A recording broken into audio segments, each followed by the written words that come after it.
Assalomu alaykum. Men doktor Boboyev. Bugun sizlar bilan qo'llardagi uvishlar, qo'llardagi bijirlashlar, muzlashlar asosiy sabablari va uni qanday qilib dorisiz usulda bartaraf etish mumkin, shu haqida gaplashib o'tamiz.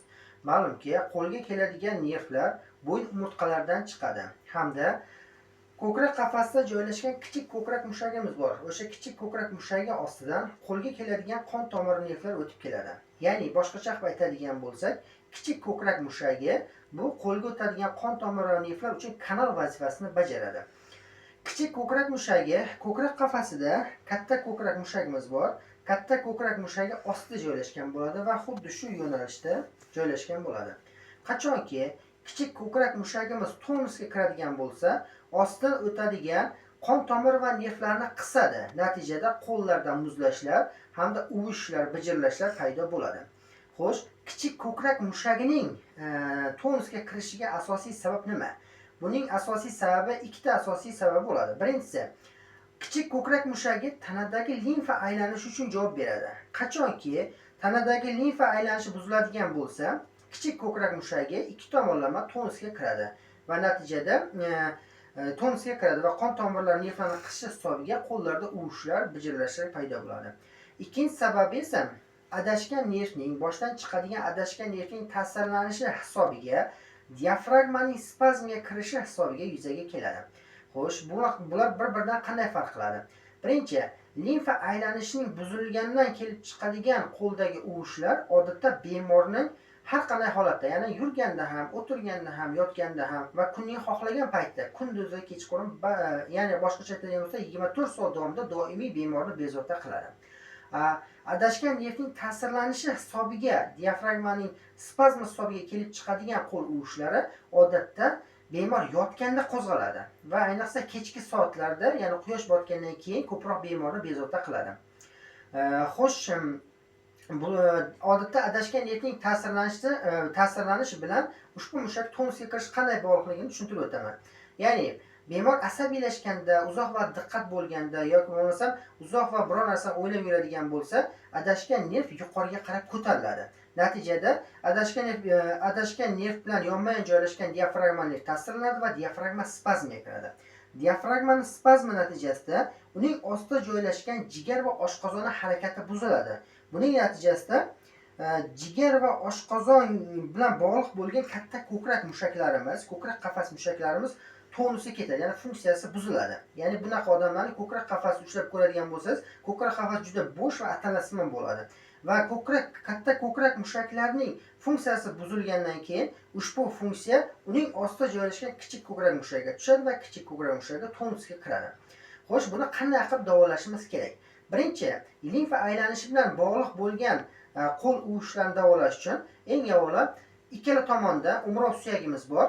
Umrovning ostida, ya'ni umrov bilan to'sh suyagini tutashgan nuqtasida, umrovning tagida chuqurcha bo'ladi. Ikki tomonlama shu chuqurcha sohasi yaxshilab ushlanadi, bosiladi. Bu limfani quyiladigan darvozasi hisoblanadi. Ya'ni boshqacha aytadigan bo'lsak, darvozani birinchi navbat ochib olamiz hamda qorin bo'shlig'idagi limfani aynan shu sohaga haydashimiz kerak bo'ladi. Buning uchun masalan o'ng tomondan boshlaymiz. O'ng tomondan boshlab qorning pastki qismidan yuqoriga qarab, demak, qorni yaxshilab qattiq bosamiz. Yoki bo'lmasam ichaklarni, demak, qornni qarama-qarshi tomonga qarab harakatlantiramiz. Birinchi bir tomonlama, keyin qarama-qarshi, ya'ni ikkinchi tomondan xuddi shunday qilinadi. Ya'ni qorin bo'shlig'i pampash qilinadi. Bunda limfani haydaladi, limfa darvozasiga qarab. Natijada limfa darvozasiga haydalish natijasida ushbu mushak, kichik ko'krak mushagi tonusi pasayadi va qo'ldagi uvishlar yo'qoladi. Kamayadi. Buni kun davomida har kuni bajarib turadigan bo'lsangiz, 5-10 kun ichida butunlay qo'ldagi uvishlar bemorda yo'qoladi. Ikkinchi turi, ya'ni adashgan nervning hisobiga kelib chiquvchi qo'l uvishlar, ya'ni tungi soatda bezovta bo'ladigan qo'l uvishlarini davolash qanday qilinadi? Birinchi navbatda adashgan nervning boshdan chiqadigan qismini stimulashimiz kerak bo'ladi. Ya'ni qisilgan sohani bo'shashtirishimiz kerak bo'ladi.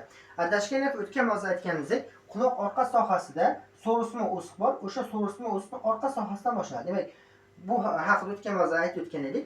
Xuddi shu nuqtani qo'lni shu ko'rinishda ushlaymizda chuqurroq bosgan holatda massaj qilamiz ikki tomonlama va boshni tepa past qilgan holatda Ushlab turamiz. Bunda 30 sekund 1 minut davomida xuddi shunday massaj qilib turasiz. Bunda bu juda og'riqli bo'ladi va sekin-asta og'riq kamayib boradi. Birinchi qadami xuddi shu. Ikkinchi qadam, demak, biz aytdikki, adashgan nervning ta'sirlanishi hisobiga diafragma spazmiga kiradi deb aytdik. Demak, ikkinchi qadam diafragmani spazmni bartaraf qilishimiz kerak bo'ladi. Buning uchun qovurg'alarning toshga tutashgan nuqtasida diafragma oyoqchalar joylashgan bo'ladi. Xuddi shu sohaga qo'lni shu ko'rinishga kirgizamiz.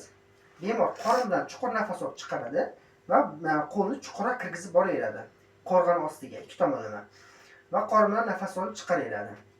Bunda qo'limiz diafragma oyoqchalariga tegishi natijasida diafragma oyoqchalari bo'shashadi, ya'ni spazm ketadi.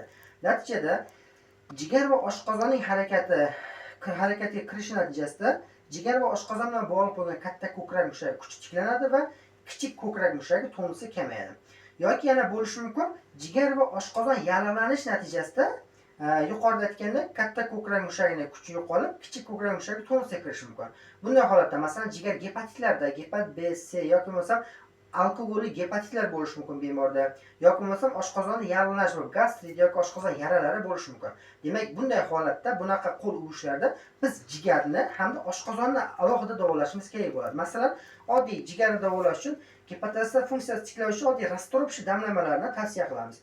Oshqozon yaralari yoki oshqozon gastritini davolash uchun esa biz masalan namatak, romashka damlamalarini ichishni yoki bo'lmasa shalfey damlamalarini ichishni tavsiya qilamiz. Video ma'qul bo'lgan bo'lsa, kanalga obuna bo'linglar.